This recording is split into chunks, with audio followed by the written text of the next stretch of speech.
7장. 여러분 가운데 음행이 있다는 소문이 들립니다. 자기 아버지 아내를 데리고 사는 일까지 있다고 하니 그러한 음행은 이방 사람들 가운데서도 볼 수 없는 것입니다. 그런데도 여러분은 교만해져 있습니다. 오히려 여러분은 그러한 현상을 통탄하고 그러한 일을 저지른 자를 여러분 가운데서 제거했어야 하지 않았겠습니까? 나로 말하면 비록 몸으로는 떠나 있으나 영으로는 함께 있습니다. 마치 여러분과 함께 있듯이 그러한 일을 저지른 자를 이미 심판하였습니다. 우리 주 예수의 이름으로 여러분이 모여 있을 때 나의 영이 우리 주 예수의 권능과 더불어 여러분과 함께 있으니 여러분은 그러한 자를 당장 사탄에게 넘겨주어서 그 육체는 망하게 하고 그의 영은 주님의 날에 구원을 얻게 해야 할 것입니다. 여러분이 자랑하는 것은 좋지 않습니다. 여러분은 적은 누룩이 온 반죽을 부풀게 한다는 것을 알지 못합니까? 여러분은 새 반죽이 되기 위해서 묵은 누룩을 깨끗이 치우십시오. 사실 여러분은 누룩이 들지 않은 사람들입니다. 우리들의 유월절 양이신 그리스도께서 희생되셨습니다. 그러므로 묵은 누룩, 곧 악의와 악독이라는 누룩을 넣은 빵으로 절기를 지키지 말고 성실과 진실을 누룩으로 삼아 누룩 없이 빚은 빵으로 지킵시다. 내 편지에서 음행하는 사람들과 사귀지 말라고 여러분에게 썼습니다. 그 말은 이 세상에 음행하는 사람들이나 탐욕을 부리는 사람들이나 약탈하는 사람들이나 우상을 숭배하는 사람들과 전혀 사귀지 말라는 뜻이 아닙니다. 그러려면 여러분은 이 세상 밖으로 나가야 할 것입니다. 그러나 이제 내가 여러분에게 사귀지 말라고 쓰는 것은 신도라 하는 어떤 사람이 음행하는 사람이거나 탐욕을 부리는 사람이거나 우상을 숭배하는 사람이거나 사람을 중상하는 사람이거나 술 취하는 사람이거나 약탈하는 사람이며 그런 사람과는 함께 먹지도 말라는 말입니다. 밖에 있는 사람들을 심판하는 것이 나에게 무슨 상관이 있습니까? 여러분이 심판해야 할 사람들은 안에 있는 사람들이 아니겠습니까? 밖에 있는 사람들은 하나님께서 심판하실 것입니다. 여러분은 그 악한 사람들을 여러분 가운데서 내쫓으십시오. 6장.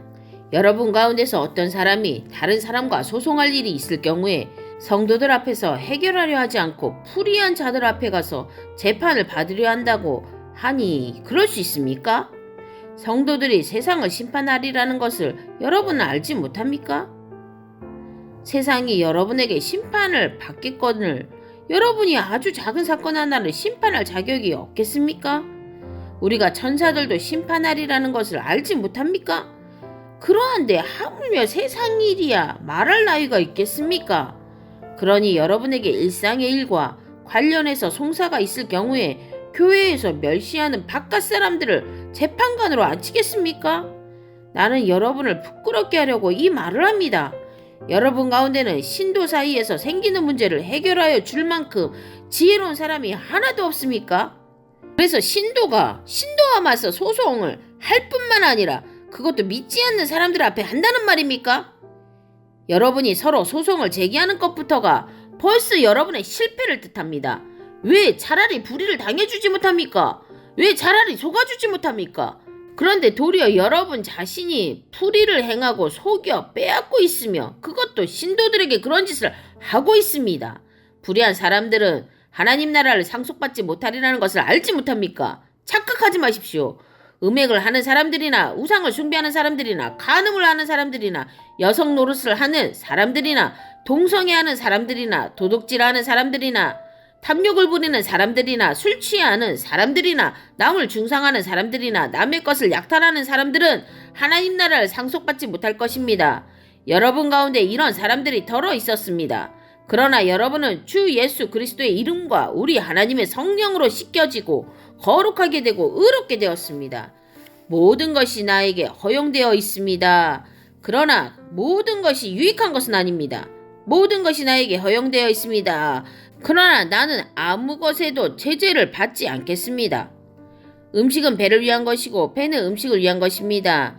그러나 하나님께서는 이것도 저것도 다 없애버리실 것입니다. 몸은 음행을 위하여 있는 것이 아니라 주님을 위하여 있는 것이며 주님은 몸을 위하여 계십니다. 하나님께서 주님을 살리셨으니 그의 권능으로 우리도 살리실 것입니다. 여러분의 몸이 그리스도의 지체라는 것을 알지 못합니까? 그런데 내가 그리스도의 지체를 떼어다가 창녀의 지체를 만들 수 있겠습니까? 그럴 수 없습니다. 창녀와 합하는 사람은 그와 한 몸이 된다는 것을 알지 못합니까? 두 사람이 한 몸이 될 것이다 하신 말씀이 있습니다. 그러나 주님과 합하는 사람은 그와 한 영이 됩니다. 음행을 피하십시오. 사람이 짓는 다른 모든 죄는 자기 몸 밖에 있는 것이지만 음행을 하는 자는 자기 몸에다가 죄를 짓는 것입니다. 여러분의 몸은 여러분 안에 계신 성령의 성전이라는 것을 알지 못합니까? 여러분은 성령을 하나님으로부터 받아서 모시고 있습니다. 여러분은 여러분 자신의 것이 아닙니다. 여러분은 하나님께서 값을 치르고 사들인 사람입니다. 그러므로 여러분의 몸으로 하나님을 영화롭게 하십시오. 7장. 여러분이 저거분의 문제를 두고 말하겠습니다. 남자는 여자를 가까이 하지 않는 것이 좋습니다. 그러나 음행에 빠질 유혹 때문에 남자는 저마다 자기 아내를 두고 여자도 저마다 자기 남편을 두도록 하십시오. 남편은 아내에게 남편으로서의 의무를 다하고 아내도 그와 같이 남편에게 아내로서의 의무를 다하도록 하십시오. 아내가 자기 몸을 마음대로 주장하지 못하고 남편이 주장합니다. 마찬가지로 남편도 자기 몸을 마음대로 주장하지 못하고 아내가 주장합니다. 서로 물리치지 마십시오. 여러분이 기도에 전념하기 위하여 얼마 동안 떨어져 있기로 합의한 경우에는 예외입니다. 그러나 그 뒤에 다시 합하십시오. 여러분이 절제하는 힘이 없는 틈을 타서 사탄이 여러분을 유혹할까 염려되기 때문입니다. 그러나 내가 이것을 말하는 것은 그렇게 해도 좋다는 뜻으로 말하는 것이지 명령으로 말하는 것은 아닙니다. 나는 모든 사람이 다 나와 같이 되기를 바랍니다. 그러나 각 사람은 하나님께로부터 받은 은사가 있어서 이 사람은 이러하고 저 사람은 저러합니다. 결혼하지 않은 사람들과 과부들에게 말합니다. 나처럼 그냥 지내는 것이 그들에게 좋습니다. 그러나 절제할 수 없거든 결혼하십시오. 욕정에 불타는 것보다 결혼하는 편이 낫습니다. 결혼한 사람들에게 말합니다. 이것은 나의 말이 아니라 주님의 명령입니다. 아내는 남편과 헤어지지 말아야 합니다. 만일 헤어졌거든 재혼하지 말고 그냥 지내든지 그렇지 않으면 남편과 화해하여야 합니다. 그리고 남편도 아내를 버리지 말아야 합니다. 그 밖에 사람들에게 말합니다. 이것은 나의 말이요 주님의 말씀은 아닙니다. 어떤 교우에게 믿지 않은 아내가 있는데 그 여자가 남편과 같이 살기를 원하면 그 여자를 버리지 말아야 합니다. 또 어떤 여자에게 믿지 않는 남편이 있는데 그가 아내와 같이 살기를 원하면 그 남편을 버리지 말아야 합니다. 믿지 않는 남편은 그의 아내로 말미암아 거룩해지고 믿지 않는 아내는 그 남편으로 말미암아 거룩해졌습니다. 그렇지 않으면 그들의 자녀도 깨끗하지 못할 것인데 이제 그들은 거룩합니다. 그러나 믿지 않는 사람 쪽에서 헤어지려고 하면 헤어져도 됩니다.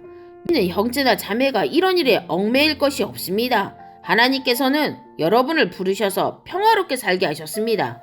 아내된 이여 그대가 혹시나 그대의 남편을 구원할는지 어찌합니까? 남편된 이여 그대가 혹시나 그대의 아내를 구원할는지 어찌합니까? 각 사람은 주님께서 나누어 주신 분수 그대로 하나님께서 부르신 처지 그대로 살아가십시오. 이것이 내가 모든 교회에서 명하는 지시입니다. 할례를 받은 몸으로 부르심을 받은 사람은 굳이 그 할례 받은 흔적을 치우려고 하지 마십시오. 할례를 받지 아니한 처지에서 부르심을 받은 사람은 굳이 할례를 받으려고 하지 마십시오. 할례를 받은 것이나 안 받은 것이나 그것은 문제가 아니고 하나님의 계명을 지키는 것이 중요합니다. 각 사람은 부르심을 받은 그때의 처지에 그대로 머물러 있으십시오. 노예일 때 부르심을 받았습니까? 그런 것에 마음 쓰지 마십시오. 그러나 자유로운 몸이 될 수 있는 기회가 있으면 어떻게 해서든지 그것을 이용하십시오. 주님 안에서 노예로서 부르심을 받은 사람은 주님께 속한 자유인입니다. 그와 같이 자유인으로서 부르심을 받은 사람은 그리스도의 노예입니다. 여러분은 하나님께서 값을 치르고 사신 사람입니다. 그러므로 사람의 노예가 되지 마십시오. 형제자매 여러분, 각각 부르심을 받은 그때의 처지에 그대로 있으면서 하나님과 함께 살아가십시오. 하나님께서 처녀들에 대해서 하신 명령을 나로서는 받은 것이 없습니다. 그러나 나는 주님의 자비하심을 힘입어 믿을 만한 사람이 된 사람으로서 의견을 제시합니다. 지금 닥쳐오는 재난 때문에 사람이 현재 상태대로 살아가는 것이 좋다고 나는 생각합니다. 아내에게 매였으면 그에게서 벗어나려고 하지 마십시오. 아내에게서 놓였으면 아내를 얻으려고 하지 마십시오. 그러나 결혼한다고 할지라도 죄를 짓는 것이 아닙니다. 그리고 처녀가 결혼을 하더라도 죄를 짓는 것이 아닙니다.